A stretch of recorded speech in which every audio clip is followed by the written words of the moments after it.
Oprah Winfrey and Meryl Streep are among several stars putting world leaders on notice, demanding gender equality across the globe. Now, before I put an alternative viewpoint together to disagree with these two ladies, I just want to say that Oprah is the epitome of inspiration to millions of people around the world, and she has been the advocate against child abuse and domestic violence. Meryl has starred in many films that I have really enjoyed, such as Ferris Bueller's Day Off and Scarface. What? Wasn't she in any of those? What do you mean? Anywho, I raise my glass and toast you for your well-earned achievements and your service to the greater community. Now, in an open letter backed by actors such as Reese Witherspoon, Michael Sheen and Thandie Newton, who's even heard of Thandie Newton? Or is it Tandy? They call for a commitment to help every girl get an education. Isn't that sexist? Why only every girl? Do boys not deserve an education? The letter, led by the One campaign, highlights the inequality between men and women, particularly in some of the poorest countries in the world. They go on to write, "Dear world leaders, we're putting you on notice. Ooh. For the 130 million girls without an education." Well, a report from UNESCO states that there are 264 million children without an education. So by your estimates of the 130 girls who have no education, that leaves about 134 million boys who are disadvantaged. If anything, the crisis is with boys, not girls. Researchers found that there is a long way to go toward reaching the UN Sustainable Development Goal of ensuring that all children have access to a free quality secondary education. Right now, only 83% of the children who go to school at all complete elementary school, and just 45% of students aged between 15 to 17 will even finish secondary school. Back to the letter. For 1 billion women without access to a bank account. Again, as shocking as it may seem to the developed world, 39% of the world's population, mostly comprised of those in developing countries, does not have a bank account. That means 2,976,000,000 people don't have a bank account. Take away your 1 billion women, and again, we have a crisis with closer to 2 billion men without a bank account. That's almost double. We continue. For the 39,000 girls who became child brides today. Well, in the developed countries, this is illegal, and for every child bride, there is an adult man or woman who pushes them into this. For women everywhere paid less than a man for the same work. There is nowhere on earth where women have the same opportunities as men, but the gender gap is wider for women living in poverty. Poverty is sexist, and we won't stand by while the poorest women are overlooked. Are we still bringing up that old chestnut? This isn't feminism anymore, it's revengeanism. It's #myturn. Hey, what do you get when you have two nuts hanging off a wall? Walnuts. What do you have when you have two nuts hanging off a chest? Chestnuts. What have you got when you've got two nuts hanging off your chin? But here I'm going to agree with Oprah and Meryl. There is a gender pay gap, and I am all for equality. Slow down. I'm going to put my argument forward, and I want you to be the judge whether you agree with me or not. And I will, in my case, just use G-Mann versus Oprah. And I want to prove that there is by far a gender pay gap.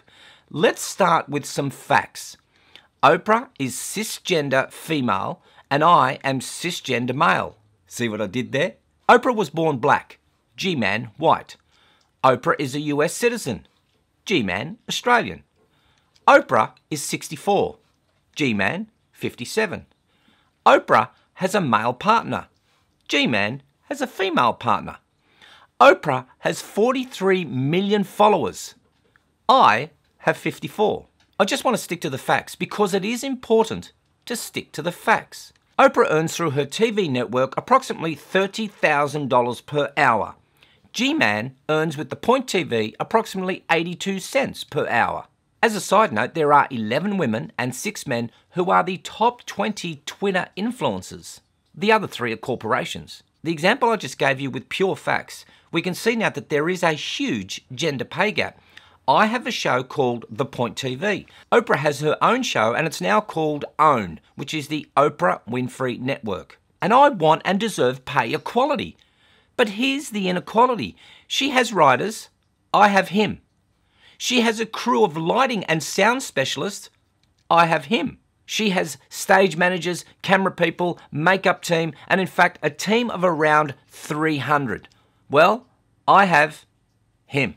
In fact, based on a merit system, I have more skills than she does, and yet my pay is nowhere near as equal to hers. Am I being discriminated against? And I should be paid equal to Oprah. I could ask for more, as I do have more technical skills than what she does. But I want to base it on equality. The same work for the same money. Same work, same money. Oh wait, I hear you cry. Oprah is talented, has a worldwide reach and is very influential. Oh, I see. She's paid on merit. Fascinating concept, that. Merit, where you are acknowledged or even celebrated for your skills and paid accordingly. These two ladies go on to say, we won't stop until there is justice for women and girls everywhere, because none of us are equal until all of us are equal. What? None of us are equal until all of us are equal. Oh, hashtag my turn. This is revengeanism at its best. Oprah, here's an invitation. Come to my studio, garage, whatever it is. I'll pay for the flight and put you up in luxury accommodation, and let's chat about equality. And since you want to be paid the same amount as your male counterparts, the check is already signed. What kind of equality do they mean? They earn millions of dollars per movie, so are they willing to take a pay cut? I doubt it. What does the crew get paid on their movies? Do they know or even care? The letter goes on to say, we must do more to lift up and empower those who are most overlooked, so that every girl and woman has access to an education and to the same opportunities as their fellow brothers. This year, it is my hope that all of us, especially our leaders, join in the fight for full equality.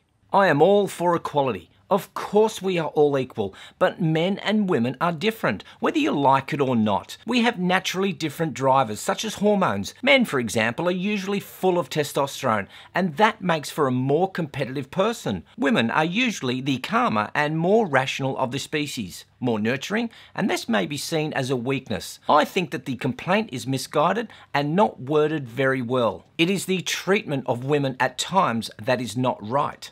Different circumstances will dictate outcomes, and that is where the problem lies. All children should have access to an education. All women should have access to work if they want it. Perhaps if we just treated people as, well, people, and just stop dividing them into genders and pitting them against one another, things may progress into a measurable result. Is there a gender pay gap? I don't know. Here in Australia, we have a news anchor who stood her ground, apparently refusing to renew her contract with the mainstream Channel 9 network because her male counterpart was earning more than her.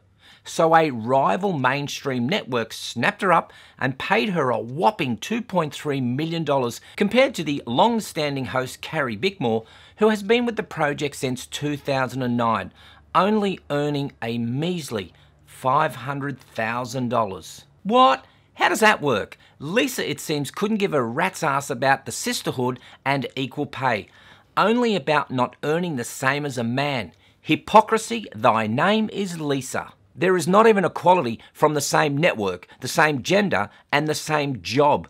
So where is Lisa Wilkinson now, screaming for wage equality when she just trampled on her own kind? She dissed the sisterhood. She's even paid more than the male co-host Wally Alid. It seems to me these progressive lefties will play the victim card when it suits. It's not about equality, it's about revengeanism. It's hashtag my turn. What Lisa did was simply to negotiate a better deal. Channel 9 had clearly decided they weren't getting value for money anymore and said, nah, we're good, take it or leave it, but this is all we want to pay you for your services. Lisa threw her toys out of the cot and left it. She or her manager then negotiated a deal with the 10 network, they haggled a bit, they reconvened, and then they agreed on a value. It seems to me, and I may be wrong, that we have a bunch of women with extremely well-feathered nests dictating to everyone else about pay. I guess as long as they don't have to take a pay cut, they can lecture everybody else. People, not men, not women, just people should be paid solely on merit, skills and experience, and suitably for the task at hand. Not everyone will be as good at the same job, and that's okay. Finally, Romilly Greenhill said, "Until we are able to break down the barriers holding girls and women back on a global level, extreme poverty and gender inequality will continue to exist." That may be true. There are a lot of countries that continue to treat women as chattels, as second class, and that isn't right. Poverty, however, doesn't discriminate, and there will always be gender inequality as long as you have Oprah and G-Mann. Now, if you haven't subscribed to my YouTube channel, why not? If you think I should be paid the same as Oprah, then tap on that little bell icon so when I get Oprah in my studio— it's not a studio, mate, it's a garage— you will be the first to be notified. Now go away and pay for your own meal. I'm Gerald Pauschmann for The Point TV.